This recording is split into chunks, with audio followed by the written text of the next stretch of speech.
monsters. Savages. It's kind of just one side of the story.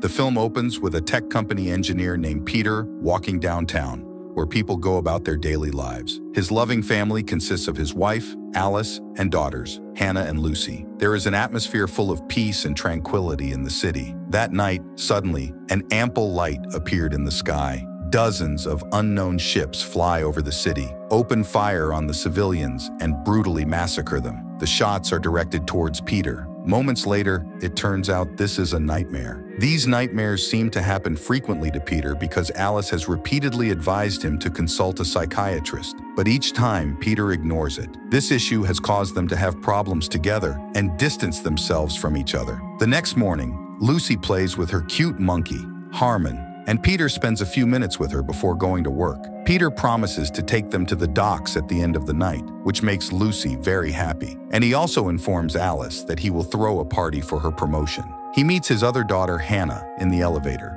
and their neighbor, Mr. Ray, joins them moments later. Hannah asks him if she can meet his daughter Maggie tonight. Still, Peter interrupts her and tells her they are having a family night. He promises her that he intends to make up for them, then leaves for his workplace. Later, at work, Peter's hand accidentally shakes and he sees strange visions again, causing one of the pieces of equipment to malfunction. As he snaps out of his dream and tries to fix the device, his superior, David, approaches him minutes later. It seems that David is aware of Peter's mental problems and nightmares, so he recommends a reputable psychological clinic. Peter asks David if he can leave earlier today, and he agrees.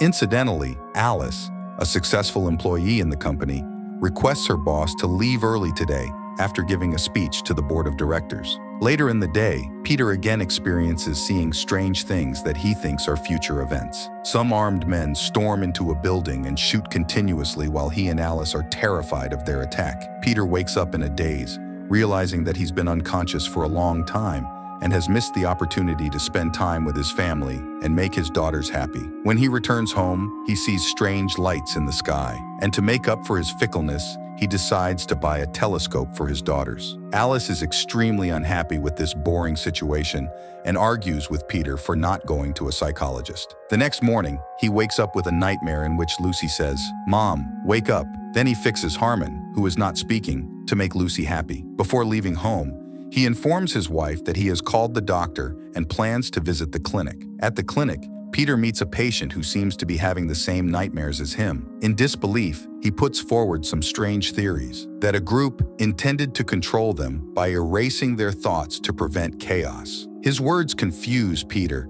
and upon seeing a certain sign, he remembers the moments when he was walking around an abandoned building armed with David and his wife.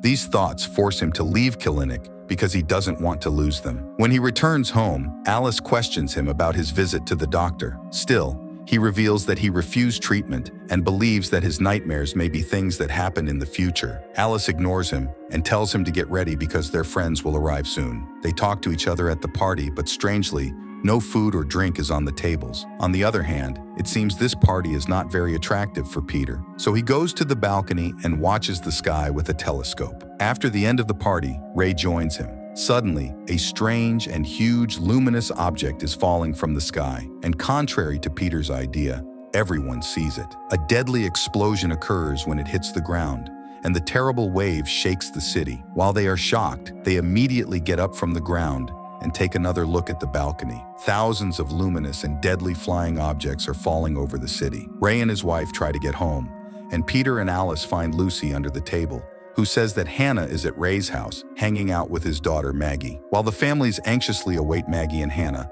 a ship suddenly appears and fires nonstop. Peter and Ray guess the girls might be in the elevator, so they immediately take action to save them, and eventually find them trapped in an elevator. The aliens are killing people without any mercy, and moments later, Peter and Ray are forced to go separate ways to find their family. After reaching his apartment, Peter sees Alice, and they take shelter in a corner while they are still in danger. He tells her that whatever is happening now, he saw it in his dreams, but in a different way. Peter doesn't know what's about to happen, and then the two hear more gunshots. So after hiding the girls in their room, they rush to barricade the entrance to the apartment. An alien is determined to force his way through the main door, and although this worries them, they still try to stand up to the alien. Unfortunately, Amidst the chaos, Lucy leaves the room to find Herman. She finds the monkey under a table and is forced to hide there. Peter and Alice walk over to their daughters in a panic, only to find that Lucy is not there. Meanwhile, Alice and Peter realize that there is no more pressure behind the door, as the armed alien seems to have found Lucy. He pauses and sits down to check her more closely. While the alien stares at Lucy, Peter suddenly attacks him from behind. After Peter disarms him, it seems that he cannot use the alien's weapon, and this neglect causes the alien to overpower him. Peter is only a moment away from death, and luckily, Alice comes to his aid and stops the alien with a solid blow to his head. Now, the only way to escape for them is to go to the roof, but Peter checks there first and realizes that Ray and his family have also taken refuge there. The families join each other, and a few moments later, they are shocked to see the city on fire and in the process of destruction. There is another huge explosion, and just then, a ship appears above them and searches the building for civilians. After confirming that the ship has disappeared, they conclude that it is dangerous to stay on the roof. Peter informs them that the safest place in the city now is somewhere in the basement of the company where he works, a few blocks away. He asks them to trust him, and then they try to reach the street through a crane, but unfortunately, one of the crane's supports fails. This incident forces them to enter an empty apartment. Meanwhile, it turns out that the alien is still alive and not dead, despite the crack on the glass of his space helmet. He gets up from the ground and uses an intelligence system to track the gun taken by Peter. On the other hand, Peter carefully examines the alien's gun and realizes it has a biometric trigger that only works with the owner's hand. Alice, now believing what he saw in his nightmares, asks Peter if he remembers any of them or their daughters being killed in the chaos. Peter remembers Lucy crying over her mother's dead body, but does not reveal this. They are close to the company where Peter works, and their goal is to get there. But since the whole area is surrounded by aliens, they are confused about how to get there. Alice suggests they can still reach the basement through the tunnel she discovered during her work and go safely from there. Suddenly, an alien ship shoots at them from outside, and a big explosion causes Ray to fall and die. His daughter Maggie goes towards him, and moments later, she and her mother are also shot by aliens and killed. Peter quickly takes his family out of the apartment, but unfortunately, two strangers get in their way. They hide the kids behind a wall, and then Peter tries to bypass the gun's biometric system using two wires he finds on the floor. While the armed aliens are getting closer every moment, he manages to activate the gun and kill them. He leads his family outside, and they try to reach the tunnel while the stranger seems still looking to find them. Peter opens the tunnel hatch, and the giant alien ship finds them as they are about to enter. Lucy stares at it as she loses control and ignores her father's warnings. Despite the shootings of the ship, they finally manage to enter. Still,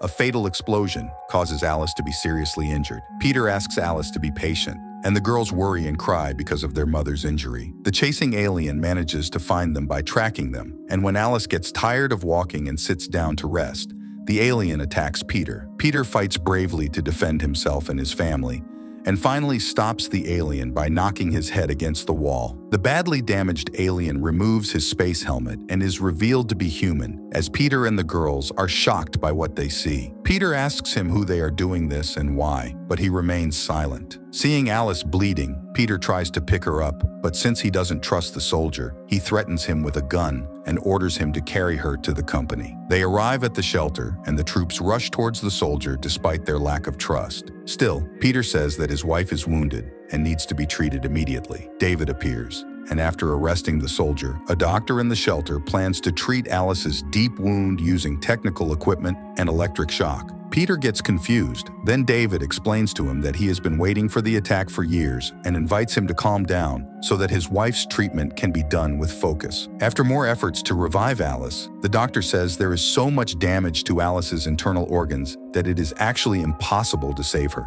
Meanwhile, the soldier being taken away by David's men for punishment suddenly shouts that he can save her. At first, Peter thinks he came up with this to save himself, but when he realizes that Alice could die, he decides to trust him. On the other hand, the pressure of the attackers may destroy the shelter's roof at any moment. After saying goodbye, he promises his daughters he will join them because he has no choice but to stay and try to save Alice. David then leads Hannah, Lucy, and the rest of the survivors into the tunnel, where a transport train is waiting to take them all to an off-site base. Moments later, the soldier opens Alice's wound, and Peter is shocked after seeing tubes in her body and asks the soldier in horror, "What is that?" The soldier says, "You really don't know what you are?" Peter continues to look into Alice's wound in disbelief, and it turns out that they are both AI robots. While he is baffled and does not know what is happening, the soldier warns him that if he is going to save Alice, he needs an alternative source. Peter has no choice but to trust him. So with the soldier's guidance, he cuts open his chest with a knife, and to his surprise, he doesn't feel much pain. He looks inside his body. The same neural networks in Alice's body are also seen in Peter's chest, confirming that they are advanced AI robots. Meanwhile, the soldier plans to connect their bodies with a cable, and this energy exchange causes Peter to slowly pass out. After that, Peter's recurring nightmares now appear clearly to him. What he saw in the nightmare was not a vision of the future, but memories of Peter's past. Years ago, humans created artificial robots as crews to make the world a place to live more comfortably and peacefully. With the advancement of robots, their demands went to the point where they wanted to live like humans, but their demands were ignored. It turns out that Peter and Alice are robots who meet simultaneously as the protests start. Humans were forced to attack them one night and killed a large number of them due to the fear of tension and the occurrence of a strange war. The robots teamed up against the humans and tried to defeat them. Peter's hand shaking was actually due to the heavy punches that he was smashing into the face of an attacker and punched him to death. Remembering these memories is when the soldier tries to save Alice. In the continuation of these memories, Peter remembers that one day, while fighting humans, they encountered Hannah and Lucy, who were mourning for their deceased parents. From the serious damage on Hannah's face, it is clear that she and Lucy are both robots. Seeing their plight, Peter and Alice decide to take them with them. After evicting the humans, they go to the Central City Clinic. Most of the AI robots, including Peter and Alice, erased their memories of the war so that they could live like humans. And it was there that Peter started a family with Alice and the girls. It seems that people like David decided to preserve their memory to be ready for the next strange attack and to save themselves from the deadly attacks of humans. By remembering all the past memories, Peter regains consciousness. After ensuring that Alice is getting better, he asks the soldier why he is helping them. He explains that after the humans escaped Earth in spaceships, they arrived on Mars to prepare for their final revenge against the AI robots. In the years since the recent attack, adults have warned children that robots are terrifying and murderous creatures. Now, after 50 years of planning and building advanced machines and weapons, they are trying to take back the Earth from the robots. In response to Peter's question, Miles, the human soldier, tells him that he was never told that they were coming here to kill children and families. After that, Alice wakes up and seems to have regained her health. On the other hand, the robots rush towards the train, but Lucy and Hannah decide to wait for their parents. Surprised by Miles's kindness, Peter thanks him for his help before leaving and heading for the train. However, a fierce battle between robots and humans is taking place, and the intensity of the gunfire is so high that it is difficult to get through. With the sacrifice of some robots, Peter and Alice escape from there and eventually reach the tunnels, where the train will depart moments later. Meanwhile, David has to force the girls onto the train, but before he leaves, he decides to leave the station door open so that Peter and Alice can get on the train if they are late. Just as the train starts to move, Peter and Alice arrive at the station and immediately embrace their daughters. With David's support, they get on the train, and after the train departs, the advanced weapon starts shooting at the human army, and all the soldiers are killed. The family is happy to be together again. David calls Peter and explains that he had to preserve his memory to prepare for the upcoming war, a decision that paid off. He informs Peter that the underground base is a safe place for them for now, but the ultimate plan is to take back their lands in the future. After leaving the tunnel, Peter and his family stare at the beautiful horizon. With the destruction of the bridges behind the train, it moves towards a secret base underground. The movie clearly shows us that humans attacked the Earth. Still, after that, we come to the conclusion that in the future, technology may be so advanced that the place of humans and AI robots will be replaced. Although this is a severe warning, how much they can be like us in the future, think like us, have the same concerns, and even fight for their survival is worth considering.